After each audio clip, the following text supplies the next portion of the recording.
إن الحمد لله نحمده ونستعينه ونستغفره ونعوذ بالله من شرور أنفسنا وسيئات أعمالنا من يهده الله فلا مضل له ومن يضلل فلا هادي له أشهد أن لا إله إلا الله وحده لا شريك له وأشهد أن محمدا عبده ورسوله ولا نبي بعده اللهم صل وسلم وبارك عليه وعلى آله وأصحابه وإخوانه وسلم تسليما كثيرا أما بعد إخواني في الدين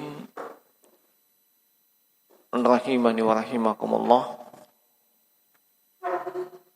Walhamdulillah, di kesempatan petang hari ini kembali kita akan melanjutkan pelajaran dengan tema fikih yang kita ambil dari kitab Al-Wajizu fi Fiqh Sunnati wal Kitabil Aziz,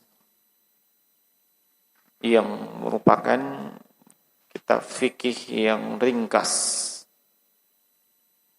yang sangat cocok untuk kita semua. Dan di pertemuan yang lalu kita sudah menyebutkan tentang keutamaan daripada salatul jenazah dan mengiringi jenazah. Demikian pula adab dan etika ketika kita mengiringi jenazah.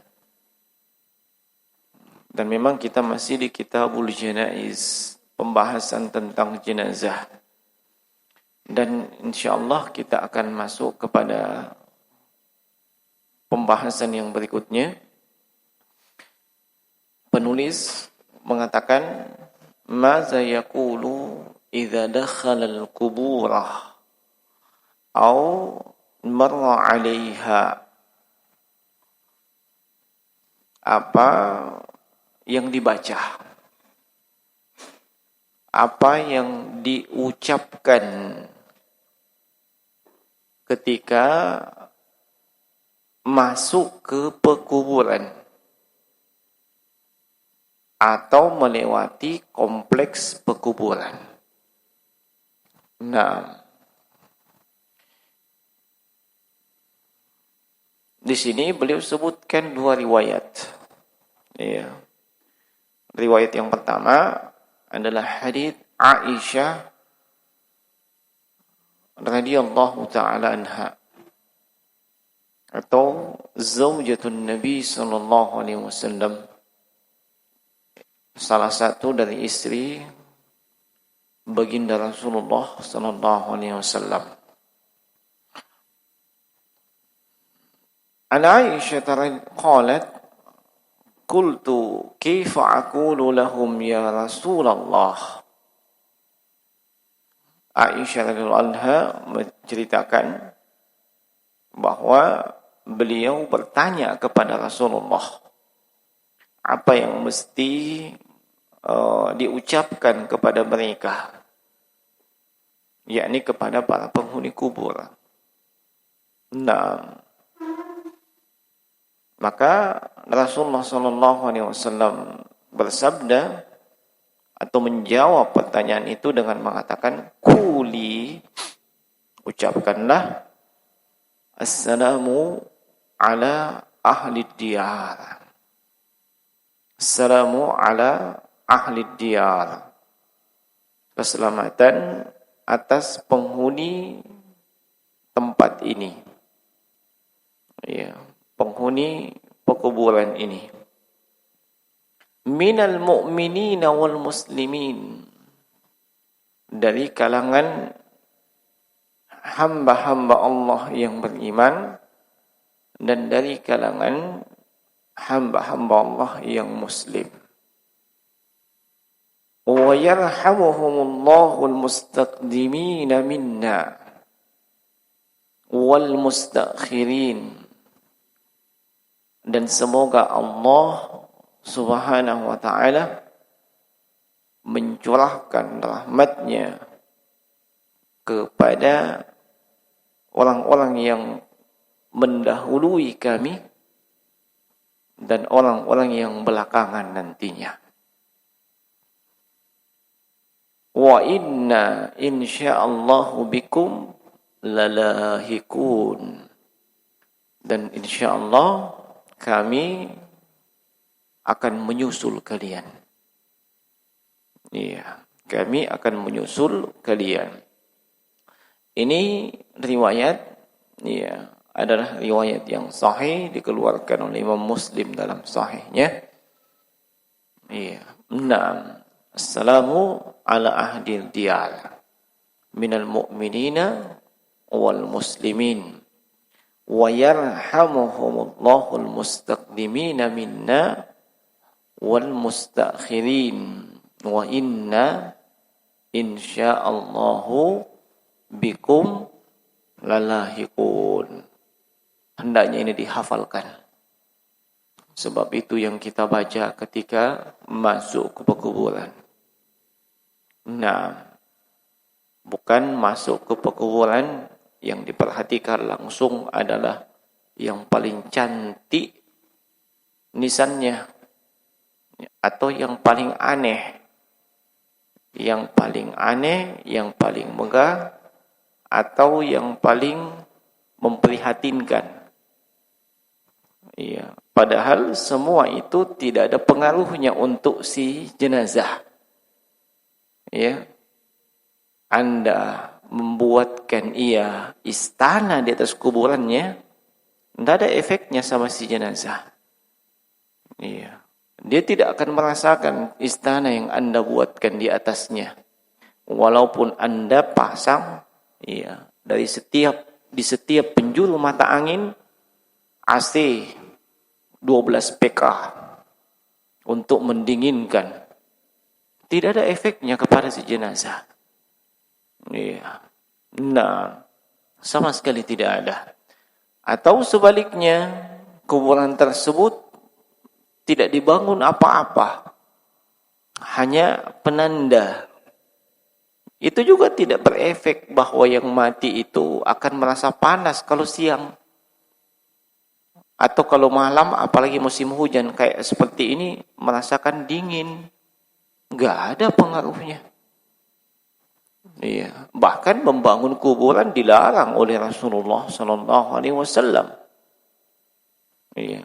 Entah itu membuatkan tembok, membuatkan nisan, dan yang semisalnya itu dilarang oleh Rasulullah SAW. Nah, yang dituntunkan oleh Rasulullah, ya, kuburan tersebut diratakan. Ya, kalaupun ditinggikan sejengkal. Dan di antara contoh yang paling konkret di abad 20 ini yang saya ketahui adalah pekuburan Al-Baqi di Madinah, di sebelah utara, ya, Masjid Nabawi. Nah, Anda tidak akan lihat di sana pekuburan yang megah. Walaupun yang dikubur itu adalah raja dan keturunannya. Nah, sebab bukan itu tuntunannya. Ya. Seorang yang mengaku sebagai muslim dan betul-betul mencontoh Rasulullah pada perkara-perkara yang seperti itu, ia pun sangat patuh kepada Nabi SAW. Nah, dan kita baca doa. Ya, doa ini mengandung, ya, permohonan keselamatan kepada orang-orang yang ada di kubur. Nah, dan ini bentuk doa yang pertama. Doa yang kedua adalah yang juga diriwayatkan Imam Muslim dari Sulaiman ibn Buraidah an abihi, dari Sulaiman bin Buraidah dari ayahnya. Qala kana Rasulullah sallallahu alaihi wasallam yu'allimuhum idza kharaju ila al-maqabiri adalah Rasulullah sallallahu alaihi wasallam. Ya. Itu mengajarkan kepada mereka. Ya, yakni mengajarkan kepada para sahabat. Naam. Idza kharaju ilal maqabiri, kalau mereka keluar menuju ke pekuburan, yaitu dengan membaca Assalamu alaikum ahlad diyari. Kalau yang tadi Assalamu ala ahli diyar. Nah, kalau ini Assalamu alaikum ahlad diyari minal mu'minina wal muslimin wa inna insya'allahu bikum lalahikun as'alullaha lana walakum al-afiyatah. Ada kalimat tambahan. Dan ini juga hadits yang sahih. Artinya pernah diajarkan oleh Rasulullah sallallahu alaihi wasallam kepada para sahabat beliau. Nah, ini juga sebaiknya dihafalkan. Iya, tapi kalau sudah hafal satu dari doa ketika masuk kubur, itu sudah mencukupi. Iya. Nah, Assalamualaikum, keselamatan atas kalian. Ahlad diyar, penghuni pekuburan ini. Minal mu'minina wal muslimin, dari kalangan hamba Allah yang beriman dan yang muslim. Wa inna insya'allahu bikum lanahikun. Dan kami insyaallah akan menyusul kalian. As'alullaha lana wa lakum al-afiyatah. Saya memohon kepada Allah untuk kami dan untuk kalian semoga diberikan al-afiyah. Nah, ini yang dibaca. Nah, dan bukan yang lainnya. Nah, olehnya jemaah sekalian rahimani wa rahimakumullah, ya, hendaknya kita menyesuaikan amalan kita dengan tuntunan Rasulullah sallallahu alaihi wasallam. Nah, adapun yang biasa dilakukan oleh orang yang masuk ke kuburan, ya, minta dibaca-bacai, ya, atau minta tukang baca, lalu dibacalah entah itu Yasin, entah itu ayat kursi, entah itu 3 kul, ataupun surah dari surah Al-Quran. Ini tidak ada tuntunan dari Rasulullah SAW demikian. Ya. Nah, seandainya ada, maka akan diamalkan oleh para sahabat. Dan kalau diamalkan oleh para sahabat, haditsnya akan sampai ke kita. Sebab akan dinukil oleh tabi'in. Ya. Dan juga sampai kepada tabi'ut tabi'in. Dan sampai kepada imam mazhab yang 4. Sampai kepada kita. Tapi enggak ada. Yang ada, ya, adalah dengan cukup membaca doa seperti ini. Atau boleh Anda membaca doa yang lainnya. Iya. Nah, mohon ampun untuk yang dikubur. Mohonkan ampun. Bukan Anda meminta sesuatu, meminta hajat dan kebutuhan ketika ziarah kubur. Ya. Nah, apakah itu ditujukan kepada penghuni kubur dan ini syirik besar, syirik akbar, ya, atau ditujukan kepada Allah tapi di kuburan. Ya. Ini, ya, pengantar menuju kepada kesyirikan. Nah, iya. Maka tidak ada tuntunan yang seperti itu. Termasuk tidak ada tuntunan mengirim Al-Fatihah. Ya. Mohon maaf, saya katakan demikian sebab sampai detik ini saya masih pusing cari di mana hadisnya itu. Ya. Ada diriwayatkan dari Rasulullah memberikan tuntunan contoh, ya, beliau kirimkan misalnya kepada siapa? Ayah atau ibunya beliau, ya.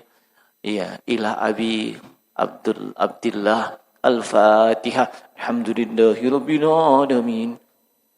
Kepada ayahku kita kirim Al-Fatihah. Atau kepada ibu beliau Aminah kirim Al-Fatihah. Atau kepada paman beliau Hamzah bin Abdul Muttalib yang syahid. Iya. Tidak ada kita dapatkan riwayat. Jangankan hadis sahih, hadis palsu pun tidak ada. Iya. Nah, tak para sahabat pernah tidak mereka itu meriwayatkan kepada baginda Rasulullah Al-Fatihah? Ada hadis seperti itu? Di mana hadisnya? Iya. Saya pernah bertanya kepada orang yang seperti itu. Iya. Dia bilang itu didapatkan dari kiainya. Maka saya pun bertanya kepada para kiainya, tetapi dengan adab dan etika yang baik. Saya meminta tuntunannya dari Al-Quran dan hadis. Apa dasarnya membaca Al-Fatihah, mengirim Al-Fatihah? Di antara jawabannya, dan saya tidak sebutkan kiainya, beliau mengatakan Al-Fatihah itu mengandung doa. Ya, mengandung doa. Dan isinya bagus. Ya, bisa menjadikan orang selamat. Iya, nah, oh iya. Maka saya pun coba bertanya lagi, kalau memang demikian, kenapa Nabi tidak mengirim Al-Fatihah kepada Abu Thalib? Supaya Abu Thalib bisa selamat dari siksaan neraka yang paling ringan untuk beliau.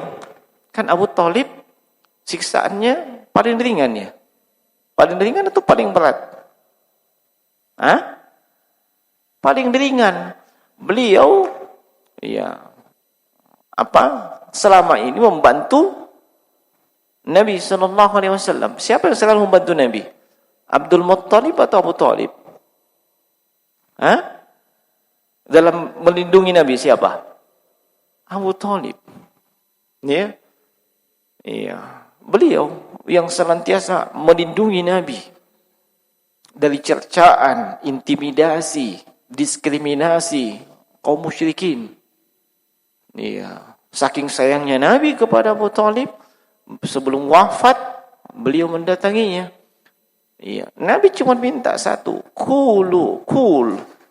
Iya, ya ammi, la ilaha illallah kalimatan uhajju bika indallahi yaumal qiyamah. Wahai pamanku, ucapkan la ilaha illallah. Satu kalimat ini saja kau ucapkan. Dengan satu kalimat ini, saya sudah punya hujjah, alasan di hadapan Allah, yakni engkau muslim. Tapi ternyata di situ ada juga dua orang paman beliau yang lain. Pentolannya kaum musyrikin. Mereka pun melakukan provokasi. Iya, ataragabu an millati abaina. Kau ini mau membenci agama nenek moyang kita. Akhirnya Abu Thalib berada di antara dua pilihan. Ya, tetap kekeh dengan agama nenek moyang atau mengikuti keponakannya yang dia tahu dia benar. Sebab kalau dia tidak tahu itu benar, ngapain dibela-bela? Ya, ternyata tetap kekeh dengan agama nenek moyangnya, agama kesyirikan. Ya. Dan kemudian Nabi itu menyampaikan siksaan neraka yang paling ringan itu untuk Abu Thalib. Apa? Beliau hanya dikasih hadiah sendal. Ya, hanya disuruh pakai sendal. Kan tidak apa-apa. Ya, pakai sendal, begitu dipakai bagian otaknya mendidih. Ya, dipakai sendal, otaknya mendidih. Ya, otak dengan kaki jaraknya jauh atau dekat? Jauh. Yang jauh saja mendidih, apalagi yang dekat. Itu siksaan yang paling apa? Paling ringan. Iya. Kalau memang kirim Al-Fatihah bisa meringankan siksaan atau menghilangkan siksaan, kenapa Nabi tidak mengirim Al-Fatihah kepada paman beliau? Kenapa? Nah, atau sekalian ya, Nabi kirim Al-Fatihah kepada paman-paman beliau yang kafir, Abu Lahab, ya, dan kawan-kawan. Kenapa? Oh, ada itu. Kalau ada, mana riwayatnya? Jangan coba-coba kita menyandarkan kepada Nabi ya sesuatu yang tidak ada. Itu namanya dusta atas nama Nabi. Dan dusta atas nama Nabi jauh lebih besar dosanya dibandingkan dusta kepada temanmu. Sebab posisi dan statusnya Nabi. Makanya kita sering ingatkan orang-orang yang sering menyebutkan Nabi bersabda, ini sunnah. Iya, perhatikan haditsnya benar apa enggak. Sebab kalau itu tidak benar, Anda terancam dengan ancaman Nabi. Apa itu? Man kadzaba alayya muta'ammidan falyatabawwa maq'adahu minan nar. Hadits riwayat Bukhari dari Ali bin Abi Thalib. Siapa yang berdusta atas namaku dengan sengaja, siap-siap dia menempati tempat duduknya di neraka. Tidak main-main. Ya, jangan sembarangan Anda mengatakan ini sunnah, ini tuntunan Nabi. Kalau memang sunnah, mana hadisnya? Ya. Kalau itu tuntunan Nabi, mana hadisnya? Tidak sembarangan jemaah sekalian. Ya. Kita terancam berdusta atas nama Nabi sallallahu alaihi wasallam. Itu kenapa Ahlus Sunnah wal Jamaah itu paling kritis. Ya, paling kritis terhadap masalah penyampaian hadis. Iya. Nah, kenapa? Ancamannya tidak main-main, tidak sembarangan. Iya. Nah, oleh karena itu jemaah sekalian, iya, sampai saat ini saya belum menemukan itu riwayatnya. Kalau memang ada, kenapa para sahabatin tidak kirim Al-Fatihah kepada misalnya orang tua mereka atau kepada Nabi, atau istri Nabi kirim Al-Fatihah kepada Nabi, atau para tabi'in kirim Al-Fatihah kepada sahabat, iya, atau tabi'ut tabi'in mengirim Al-Fatihah kepada tabi'in, atau imam mazhab yang 4 kirim Al-Fatihah kepada tabi'ut tabi'in. Ada enggak riwayatnya? Enggak ada. Lalu atas dasar apa kita ngirim Al-Fatihah? Iya, atas dasar apa? Al-Fatihah itu membaca Al-Fatihah, membaca Al-Quran, ibadah. Ibadah itu sudah komplit tuntunannya dari Nabi. Tidak usah Anda menambah. Tidak usah Anda menambah. Iya, jadi cukup sampai di situ. Iya. Nah, lagi pula, silahkan kalian berpikir ya. Iya, kalau misalnya ngirim Al-Fatihah itu baik, bisa meringankan siksaan, ya orang akan bebas berbuat maksiat. Iya, berbuat dosa. Pokoknya lakukan saja. Tinggal tulis nanti surat wasiat. Kalau mati Kak kirim Al-Fatihah di malam Jumat nah, supaya selamat Kak nanti. Yang penting ada Al-Fatihah. Ya, tulis anaknya 12 atau istrinya 4, masing-masing 12 anaknya. Ya, kan orang jago. Ya. Tulis wasiat. Kalian semua kalau saya nanti mati kirim Al-Fatihah supaya selamat Kak di sana. Apa pengaruhnya ada? Enggak ada. Ya. Yang paling besar pengaruhnya itu kalau si anak ini tinggalkan soleh. Ya. Kesolehan anaknya tersebut akan mengalir pahalanya kepada orang tuanya. Walaupun si anak tidak berniat mengirim kepada orang tuanya. Sebab anak ini adalah hasil usaha orang tuanya. Nah, hasil usaha daripada orang tuanya. Maka jemaah sekalian, ikuti tuntunan Rasulullah sallallahu alaihi wasallam. Ya. Nah, tidak usah ambil tuntunan-tuntunan yang lain. Walaupun itu diamalkan oleh banyak manusia, tapi tidak ada haditsnya, tidak ada riwayatnya. Ya, cukupkan diri kita dengan sunnah. Ya. Nah, Dan jangan hanya asal slogan, simbol slogan, ya. Nah, pokoknya hidupkan sunnah. Iya, tapi dia tidak paham sunnah itu apa. Yang mana masuk kategori sunnah? Cakupan sunnah itu apa saja? Nah, ini jadi parah juga yang seperti ini. Kenapa? Tidak belajar. Nah, tidak belajar. Ini sunnah. Apa sunnah? Seperti tadi di grup ya. Iya, di grup itu disebutkan ya, hadits riwayat Muslim dari sahabat Anas bin Malik tentang apa yang dilakukan oleh Nabi. Ya, ketika pertama kali turun hujan, beliau menyingkap sebagian pakaian beliau. Ya, sehingga sebagian tubuh beliau basah. Ya, jangan dipahami bahwa itu wah sunnah mandi-mandi hujan. Ya, sunnah hujan-hujanan. Ini orang salah paham. Perbuatan atau apa yang dilakukan Nabi itu ada 5 posisinya. 5 kedudukan hukumnya. Ya. Nah, Anda salah paham di situ terjatuh ke dalam kekeliruan. Ya. Apa yang dilakukan oleh Nabi ada yang bernilai ibadah. Ya. Ada juga yang hukumnya mubah. Boleh, bukan ibadah, bukan wajib, bukan sunnah. Ya. Nah, ada yang terkait dengan ya, jibillah, kebiasaan manusia. Manusia butuh itu. Ya, jangan dibilang sunnah. Nabi makan. Ya. Apakah dibilang sunnah makan? Tidak. Ya. Nah, tidak.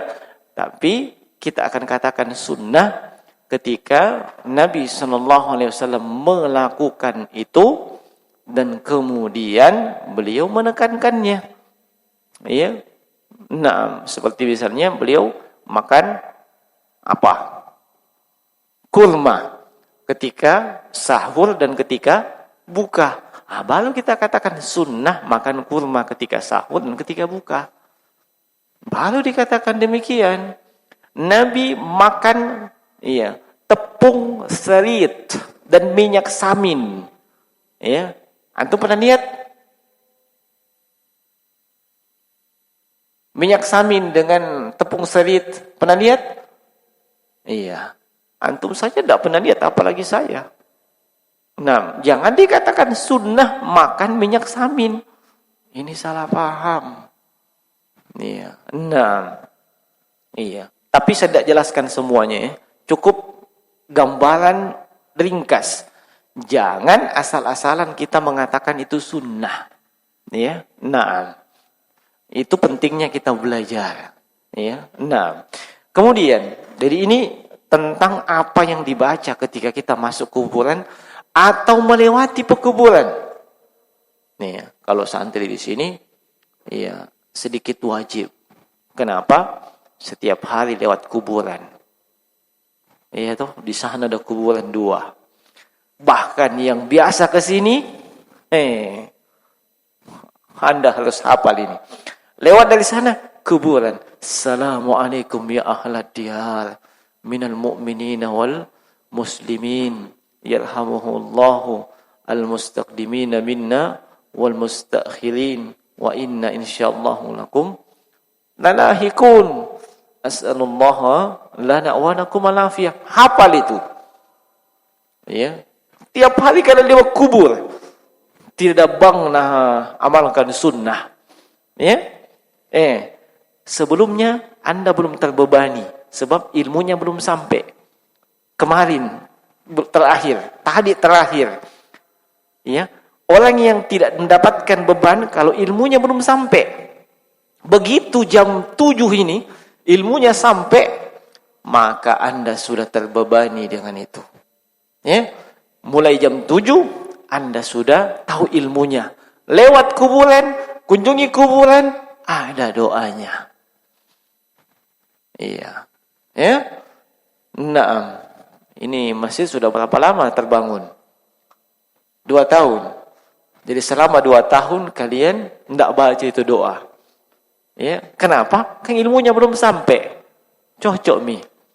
Iya, tapi mulai jam 7 tadi sudah sampai ilmu kepada kalian.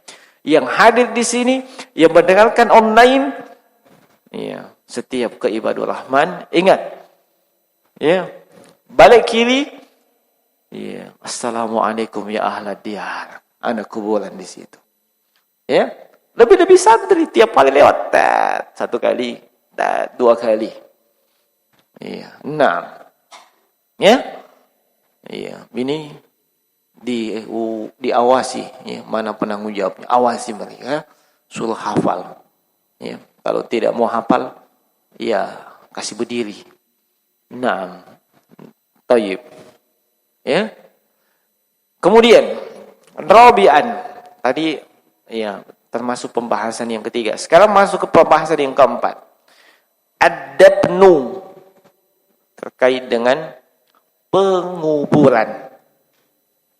Ya, penguburan. Wa yajibu dafnul mayyiti walau kana kafiran. Ya, liqaulin nabiy sallallahu alaihi wasallam li Ali bin Abi Thalib wa qad mata Abu Thalib idhhab fawarihi. Wajib menguburkan jenazah. Ya. Jenazah itu wajib dikuburkan. Walaupun jenazah tersebut adalah jenazah orang kafir. Ya. Jenazah orang kafir. Naam. Hal ini berdasarkan sabda Nabi sallallahu alaihi wasallam, ya, kepada Ali bin Abi Thalib ketika Abu Thalib sang ayah wafat. Ya. Naam. Iya, ketika Abu Thalib wafat, ya, Nabi diberitahu Abu Thalib wafat. Nabi tahu itu. Naam.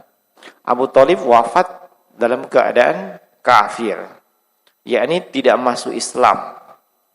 Naam, tidak mengucapkan syahadatain. Nah, Nabi tidak mengurusi jenazahnya. Nabi juga tidak memerintahkan, ya, si fulan atau si alan mengurusi jenazahnya. Yang beliau perintah hanya anaknya, Ali bin Abi Thalib, yang statusnya adalah menantu beliau. Ya. Nabi katakan kepada Ali, apa? Idhab fawali. Kamu pergi urus jenazahnya, kuburkan jenazahnya. Ya. Diurus dan disuruh kuburkan. Nah, disuruh kuburkan jenazah Abu Thalib. Itu menunjukkan wajib jenazah dikuburkan. Iya. Dan yang namanya dikuburkan itu dipendam di dalam tanah. Iya, itu namanya dikuburkan. Iya. Itu hukum asal dikuburkan dipendam di dalam tanah. Iya. Bukan digantung di pohon atau digantung disimpan di batu. Iya, ataupun dibakar. Dibakar itu bukan dikubur. Dibakar. Iya. Jenazah itu dikubur. Nah, kecuali dalam kondisi darurat, misalnya di tengah laut. Iya. Kalau tidak dibuang ke laut akan busuk dan menimbulkan bau yang tidak menyenangkan, bisa menimbulkan penyakit, mendatangkan mudarat bagi yang lain, maka dibuang ke laut. Nah, itu kondisi darurat. Nah, kondisi yang darurat. Nah, kenapa mesti dikubur? Banyak sekali hikmahnya. Nah, banyak sekali hikmahnya, di antaranya, iya, itu jenazah, iya, pasti akan menimbulkan bau dan rusak.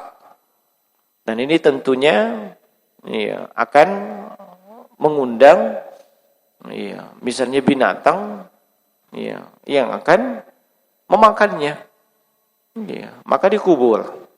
Iya, makanya di antara syarat dikubur itu, dalam, iya, dan dipastikan kalaupun baunya tidak keluar. Nah, jadi tidak asal dikubur begitu saja. Ya. Nah, kemudian was-sunnatu fid dafnu fil maqbarati li'anna an-nabiy sallallahu alaihi wasallam kana yadfinul mauta fi maqbarati al-baqi kama tawataratil akhbaru bidzalika. Ya. Yang ada dalam sunnah, yang sesuai dengan tuntunan sunnah, jenazah muslim atau muslimah itu dikuburkan, dikebumikan di pekuburan. Ya, di pekuburan kaum muslimin. Nah, kenapa? Sebab di masa Nabi beliau memerintahkan untuk menguburkan para sahabat yang wafat di Baqi. Ya. Nah, di Baqi. Di mana Baqi ini?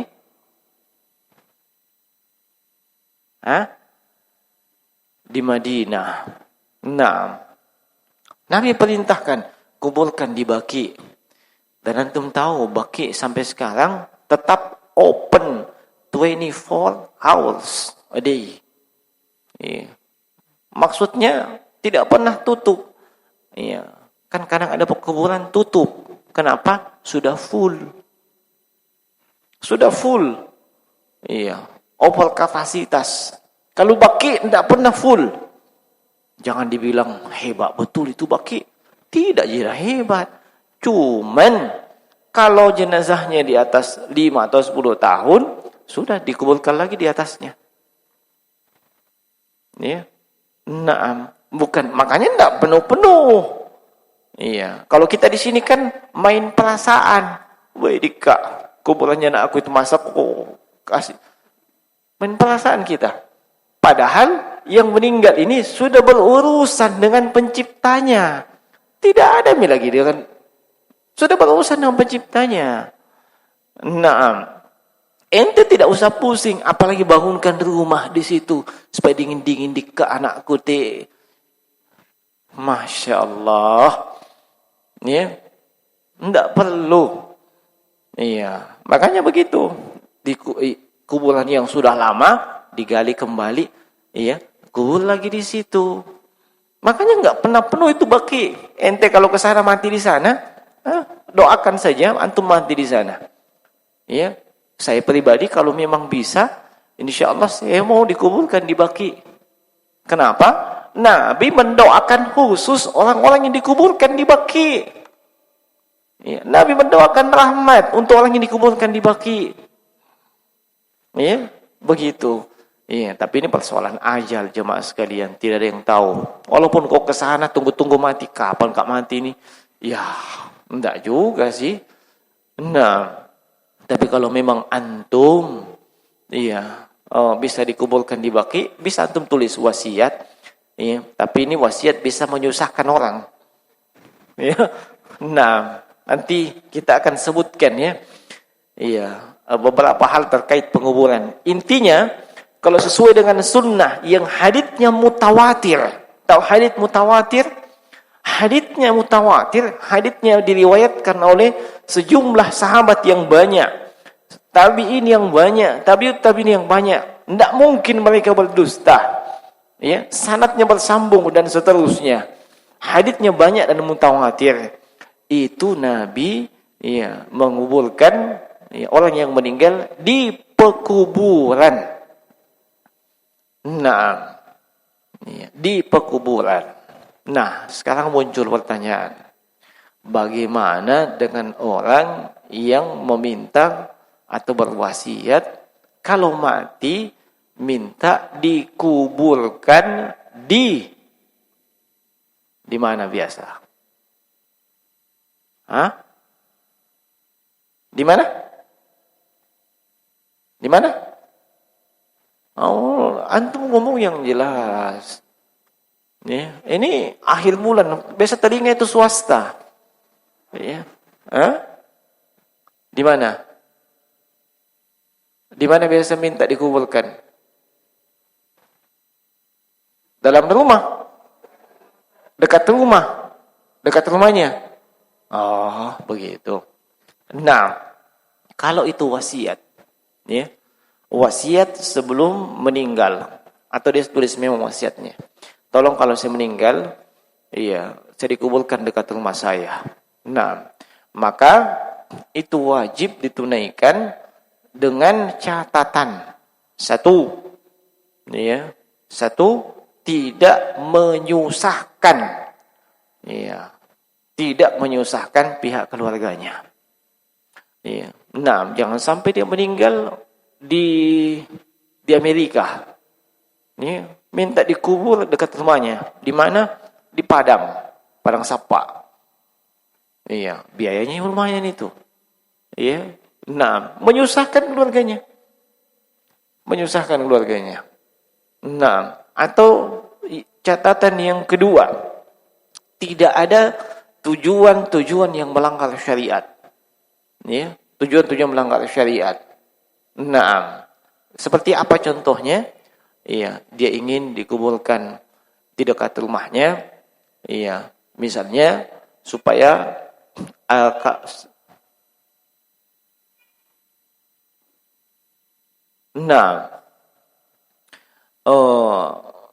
supaya ya orang-orang yang datang ke situ itu bisa meminta hajat dan doa. Ya, meminta hajatnya, meminta kebutuhannya sebab dekat dengan kuburan. Nah, ini tidak boleh. Itu wasilah menuju kepada kesyirikan. Iya, wasilah menuju kepada kesyirikan. Nah, atau yang ketiga, bisa menghabiskan harta yang banyak. Ya, bisa menghabiskan harta yang banyak. Iya, termasuk di dalamnya ya, jarak tempuh yang jauh dan menyulitkan. Ini tidak boleh dilaksanakan wasiatnya. Ya. Nah, tidak boleh dilaksanakan wasiat tersebut. Tapi selama itu tidak ada pelanggaran syariat, tidak ada masalah. Nah, tidak ada masalah. Dan Syekh Abdul Aziz bin Baz rahimahullahu taala itu pernah ditanya, bagaimana dengan seseorang yang berwasiat supaya dikuburkan di dekat orang yang soleh? Maka beliau katakan, labas, tidak mengapa. Ya, tidak mengapa. Misalnya, siapa di sini orang soleh? Lihat Mami. Wahid. Ya. Orang soleh. Ya.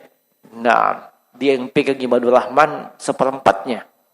Ya. Nah, ya, bisa kalau meninggal kuburkan di samping wahid. Ya, beliau orang soleh. Nah, selama tidak ada pelanggaran syariat, tidak ada masalah. Ya, tidak ada masalah. Ya, tapi kalau tadi ada hal-hal yang kita sebutkan tadi, maka tidak boleh. Nah, tidak dibolehkan. Nah, kemudian jemaah sekalian, rahimani wa rahimakumullah, walam yunqal an ahadin minas salafi annahu dufina fi ghairil maqbarah. Iya. Tidak ada dinukil riwayat ya, dari seorang pun dari pendahulu kita yang soleh, sahabat, tabi'in, tabi'ut tabi'in, tidak ada penukilan bahwa mereka itu dikubur di tempat selain pekuburan. Nah, artinya apa? Pekuburan atau tanah yang memang disepakati sebagai pekuburan, disitulah memang seharusnya dikuburkan. Ya. Nah, dan tidak usah membeda-bedakan antara tempat pekuburan umum TPU dengan TPE, tempat pekuburan elit. Ya. Seperti yang biasa dipesan oleh para artis di mana, Depok, Bekasi, yang apa itu? Mahal ya. Nah, ente bayar mahal. Iya, supaya merasa apa beda itu di sana? Supaya merasa apa? Iya, hanya untuk dikatakan, iya tahu wah, bagusnya kuburnya. Ada pengaruhnya sama orang yang didakwah? Apakah itu bisa memperbaiki dia posisinya di bawah? Misalnya sedang disambak kisah mungkar dan nakir. Apakah itu memperbaiki posisinya? Hanya karena orang di atas mengatakan, hebat kuburnya. Kawasan elit. Ada pengaruhnya? Enggak ada jemaah sekalian. Sama sekali enggak ada. Ya. Antum tidak perlu pikirkan itu masalah bagaimana kuburanmu di atas. Yang antum perlu pikirkan bagaimana kau berhadapan dengan mungkar dengan nakir. Itu saja yang antum perlu pikirkan. Ya. Antum lolos di mungkar dengan nakir, wah, akan mudah yang berikutnya. Ya. Tapi kalau antum tidak lolos di mungkar dan nakir, madrasah. Susah. Ya. Sama aja kita di sini. Antum lolos di jilid 1 Rasulullah, ya, maka akan agak ada kemudahan di jilid yang kedua. Terus, tapi kalau di jilid 1 saja sudah makdareke, saya sarankan ulangi kembali, ya, dan jangan bunuh diri. Nah itu jemaah sekalian, rahimani wa rahimakumullah. Kecuali Nabi dikuburkan di hujratihi, di kamarnya beliau. Kamarnya beliau sama dengan kamarnya istrinya beliau. Sebab beliau dengan istrinya satu kamar. Iya, ini masalah bagi mereka yang kamarnya, tapi tidak bisa dibilang kamarnya istrinya. Iya, kamarnya sendiri, tahu tak? Ya, kenapa? Memang masih sendiri dekat dia. Sampai dengan 2021. Nah, ini kekhususan untuk beliau dikuburkan di kamarnya beliau atau kamarnya Aisyah radhiyallahu taala anha. Nah, itu Aisyah menceritakan, "Lamma qubida Rasulullah sallallahu alaihi wasallam ikhtalafu fi dafnihi. Faqala Abu Bakrin, sami'tu min Rasulillah sallallahu alaihi wasallam syai'an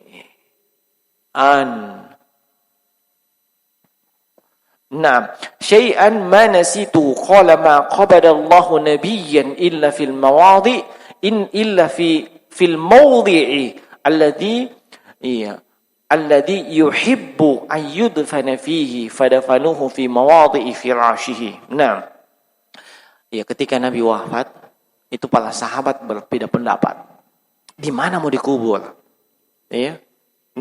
Dan ketika Nabi juga wafat, pengurusan jenazahnya lambat. Kenapa? Banyak orang datang. Semuanya ingin melihat Rasulullah.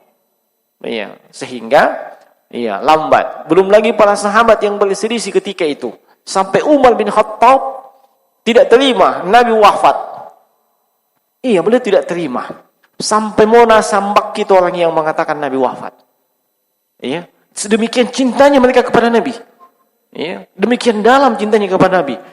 Kecintaan kepada Nabi bukan semata-mata kecintaan karena Nabi ini adalah mantunya beliau.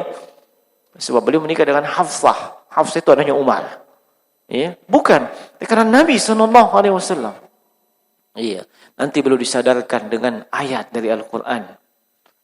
Barulah beliau sadar. Padahal itu ayat beliau hafal. Bayangkan. Di saat-saat panik seperti itu, kadang orang tidak ingat apa-apa.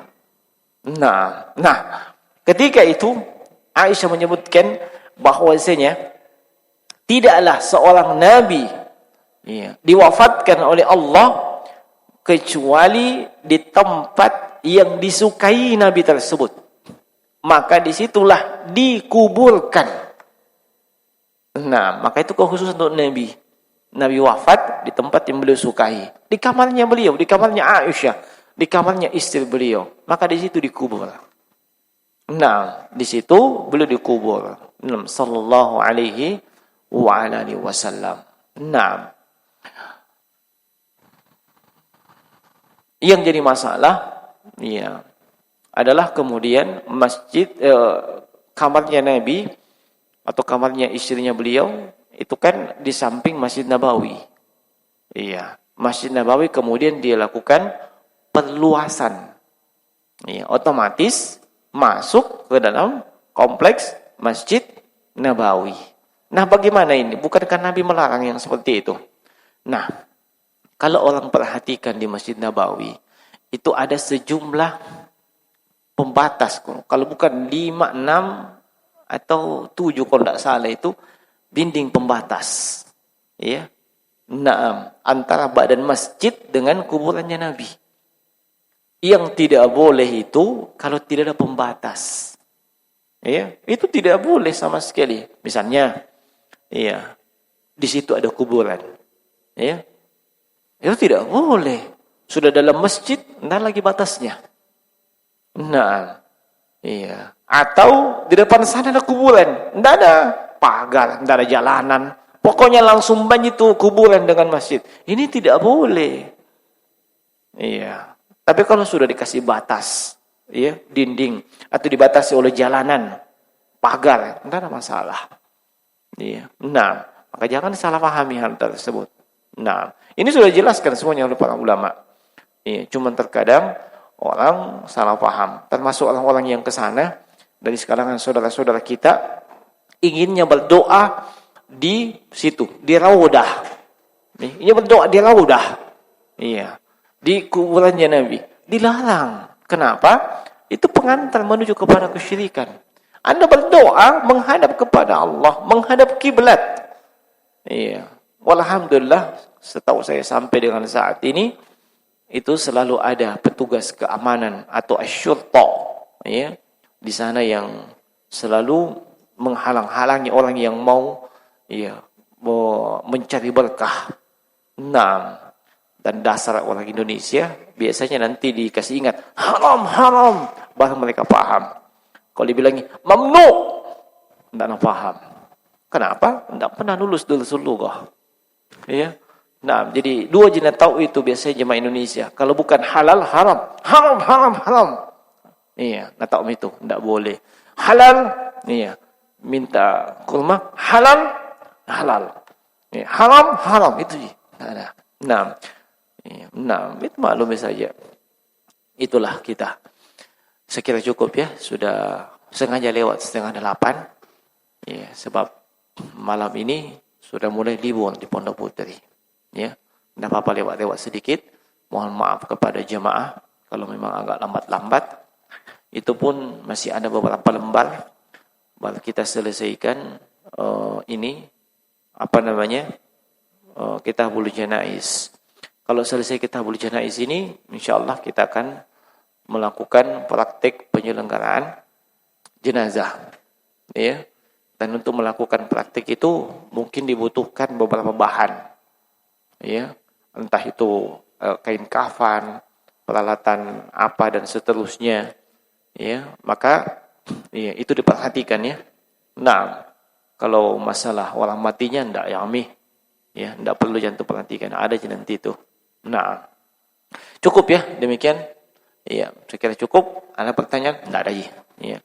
Demikian subhanakallahumma bihamdik, asyhadu an la ilaha illa anta astaghfiruka wa atubu ilaik. Assalamualaikum warahmatullahi wabarakatuh.